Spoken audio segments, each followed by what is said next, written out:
yang congkrah, banyak bencana.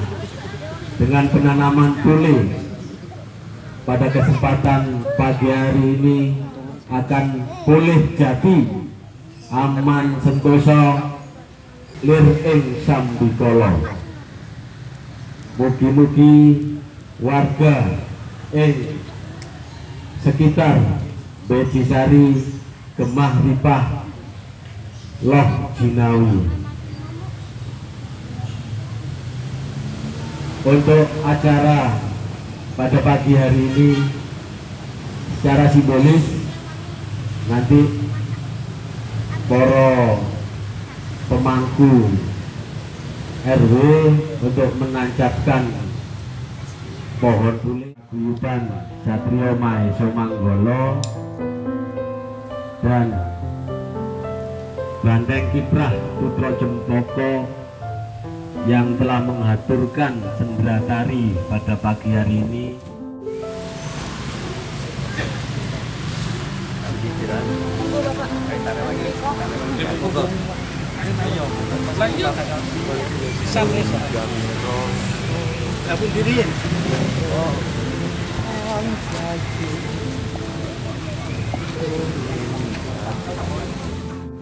Bismillahirrahmanirrahim. Dinten Minggu Kliwon injing menika ing sasi Ruah sebagai simbol menancapkan pohon tule dan cita-cita luhur. Mugi-mugi saged dados manfaat dumateng bumi lan seisinya.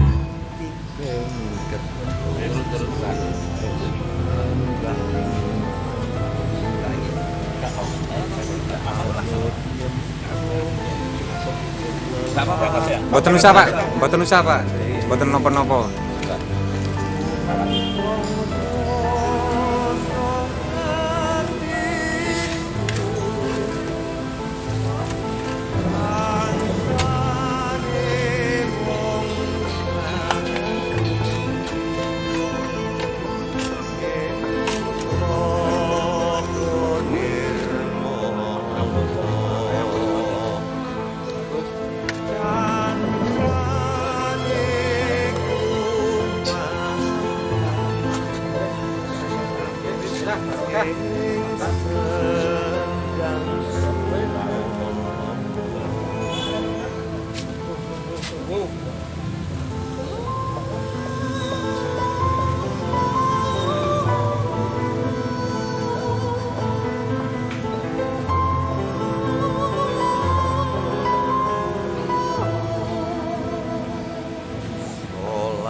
Berikutnya Bapak Edi Syafriah.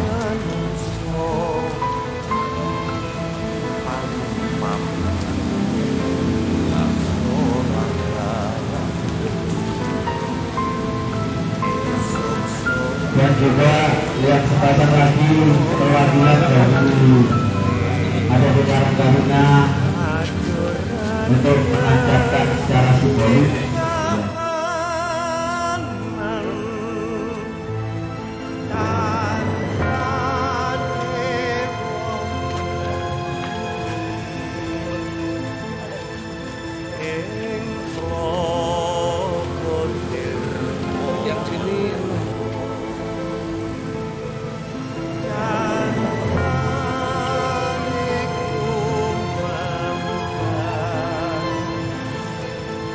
Monggo diurup, sampean urup wis.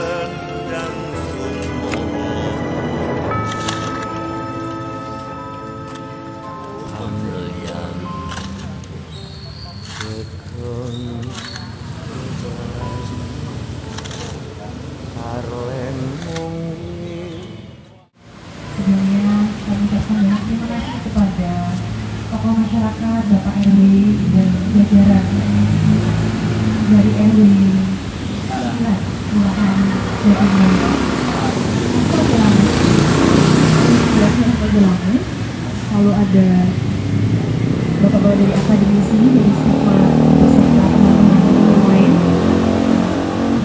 juga kami ucapkan kepada mbak-mbak dari Stigma dan beserta teman-teman Karang Taruna dari Mojolangu RW 9. Dari mbak dari UIN juga ada Beji Sari.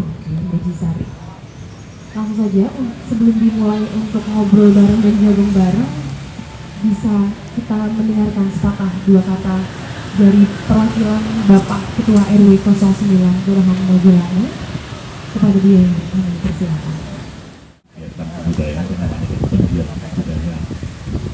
Terima kasih juga menjadikan Beji Sari ini sebagai lokasi untuk penanaman dengan niat penanaman pohon kue dengan niat mengharapkan semua negeri maksud permasalahan di negeri ini ataupun terjadi dalam kawasan bekas kue ini bisa pulih mudah-mudahan sesuai dengan namanya. Tidak banyak, saya juga karena status saya di sini sebagai peserta saja. Mudah-mudahan, tapi saya juga mumpung saya diberi kesempatan untuk ngomong, saya mau izin ini setengah 12 saya pamit nih. Saya harus ada yang harus dibutuhkan lagi. Kebetulan tadi bisa di Mojolangu ini, terus kemudian tempat ini dari dulu kelihatannya oleh orang-orang lama sangat diperhatikan, tapi belakangan ada gejala tidak diperhatikan. Kalau orang-orang akademik ngomongnya begini aja, tapi mbak kita jauh-jauh lebih bijaksana menurut saya. Karena apa? Kita ini manusia sebagai khalifah di luar bumi, tugas kita yang lain nggak bukan yang memelihara keseimbangan alam semesta ini sesama orang, sesama manusia. Selamanya kita menjaga keseimbangan. Kalau saya ketakutan di depan kamu kan kamu sakit hati, itu juga keseimbangan. Jadi kalau saya soal berbuat baik, menyenangkan kalian semua, kamu juga saya datang, kamu nggak bisa tak sanggung, saya gitu kan menyenangkan. Jadi kalau tatanan ruang terbuka hijau, kalau kamu menganggap ini belum ngerti ya apa makna, ini dianggap aja kalau kamu di kuliah itu kita harus wajib mempunyai RTH. Ruang terbuka hijau itu fungsinya apa? Kebetulan ada di mahasiswa itu. Ada 3 kan?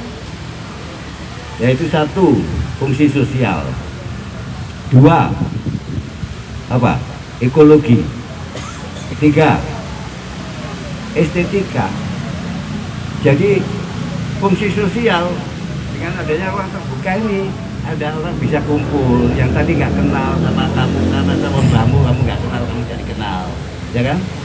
Jadi kita bisa ngomong-ngomong, saling menyayangi, menebarkan kebaikan. Itu fungsi sosialnya. Fungsi ekologi apa? Ya ini paru-paru kota dan resapan. Paru-paru kota dan resapan. Fungsi estetika. Ya kita bikin indah, jangan sampai ini kumuh. Gitu loh. Jadi kalau secara akademis saja kita mempelajari seperti itu, yang dipikir pakai ini. Sementara mbak kita gampang kok. Mbak kita ini diaman-eman, diuri-uri, jadi api, dipelihara, itu sama, hampir sama ke sana. Tapi maknanya di sini makna lebih dalam gitu. Tapi akhirnya kita bisa memelihara ini. Coba kalau ini kita nggak pelihara, diuri-uri, jadi apa? Minggu Kliwon nggih Bang Bas. Minggu Kliwon sasi ruah. Jadi Minggu Kliwon iku dina dulur, dina banyu, dina candi, komplit. Kita berkumpul di sini jagong, diskusi bareng, senau bareng. Di sini ada tempat yang istimewa di RW 9 Kelurahan Mojolangu. Bahkan sumber yang ada di RW 9 ini bukan hanya satu sumber yang di sini, tapi ada 3 sumber, Pak Agus ya. Ada 3 sumber. Yang pertama dari RRI. Dari RRI ada pertigaan masuk, di kanan jalan itu ada balai RW, di bawahnya itu ada sumber Yugo atau sumber anak. Terus kita ke barat lagi, di tengah-tengah ada sumber urip. Sumber urip itu hidup. Lalu ke barat lagi kita yang sekarang jadi lokasi adalah Petirtan Beji Sari. Dan nantinya kita diskusikan Pak Bas. Di sini kita penerus bangsa dan yang peduli dengan budaya dan lingkungan itu sangat minim, sangat prihatin ya Pak Bas. Sangat prihatin sekali. Generasi kita sekarang hampir melupakan budaya dan lingkungan yang ada di sekitarnya. Sebagai generasi milenial, sama-sama punya tekad atau apa ya Pak ya, untuk pelestarian ya Pak ya, untuk dalam rangka pelestarian, sehingga timbul sinergisitas antara alam dan kemanungsan Pak ya, intinya kan gitu. Jadi masyarakat itu sudah mewadai acara-acara kita ini, juga dari para pengembang ataupun tokoh-tokoh masyarakat yang ada itu sebetulnya sudah memberikan fasilitas ke adik-adik yang memang kepinginnya gimana sih kita ke depannya itu. Dan kebetulan acaranya budaya tanpa generasi milenial itu intinya gelap Pak. Jadi intinya kita harus ikhlas. Contoh terkecil ya kan tadi penanaman kulit, pelestarian sumber.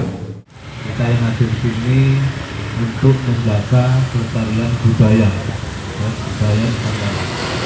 Pada intinya kami berangkat bersama-sama memang ingin belajar berkenaan dengan yang namanya budaya.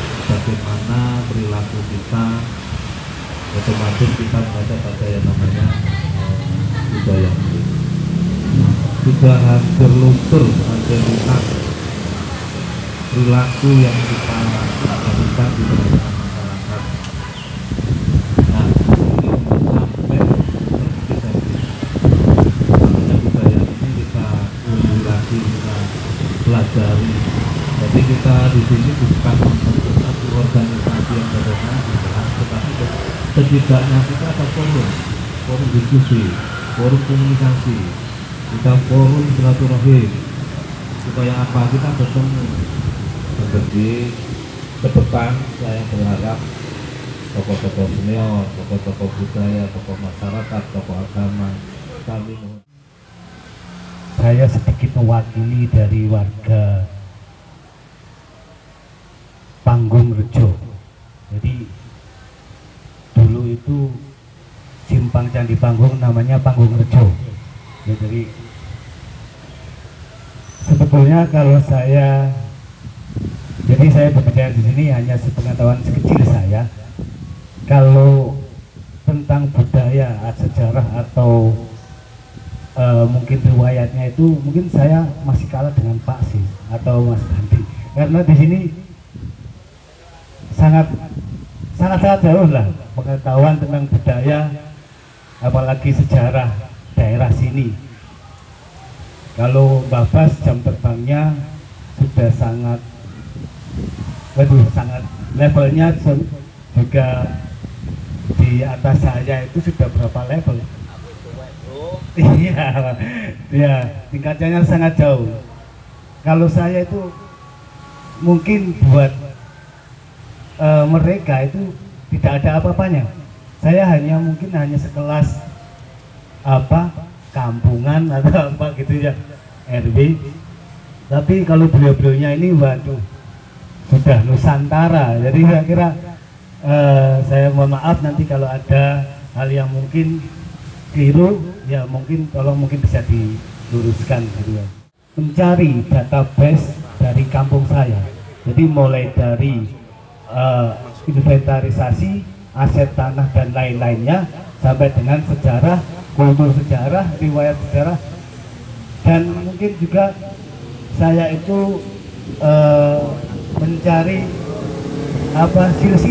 silsilah dari orang Panggung Rejo ini. Jadi yang saya tahu akhirnya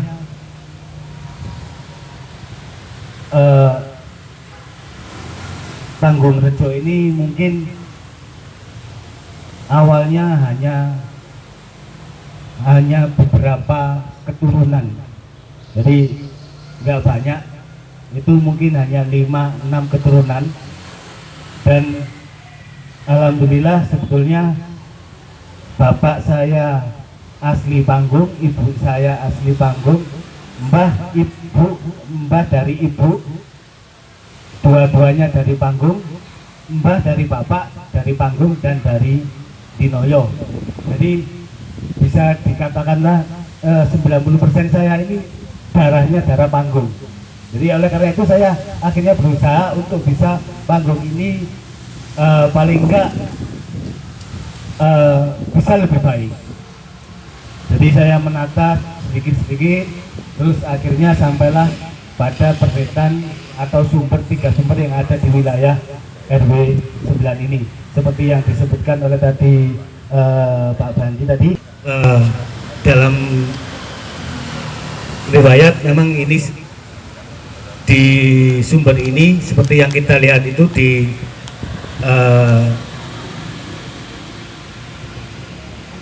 situ ada tatanan bata.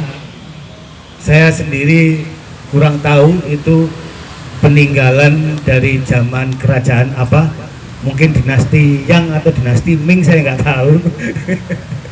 Jadi mungkin minta tolong nanti juga Mas Bandi bisa menggali sebetulnya ini masuk di masa kerajaan apa, saya kurang tahu. Di sini ada sumber yang sampai sekarang ya seperti kita lihat bersama itu tidak bisa habis dan juga tidak bisa meluber. Di elevasinya tetap, padahal lokasi di Punden ini itu kalau kita melihat itu sebetulnya paling tinggi. Kalau kita mengarah ke utara ke timur, mengarah ke selatan atau ke barat, itu sebetulnya turun semua ini. Jadi seninya ke situ turun, terus itu. Tapi elevasi air itu masih tetap terjaga. Jadi mungkin itu juga salah satu PR dari saya minta tolong nanti untuk bisa digali lebih dalam lagi, karena saya belum pernah mencoba lah. Karena butuh referensi yang lebih tinggi. Jadi percitaan ini itu sampai saat ini memang masih bisa dimanfaatkan oleh warga. Kalau pada waktu momen suro juga masih digunakan untuk bersih desa.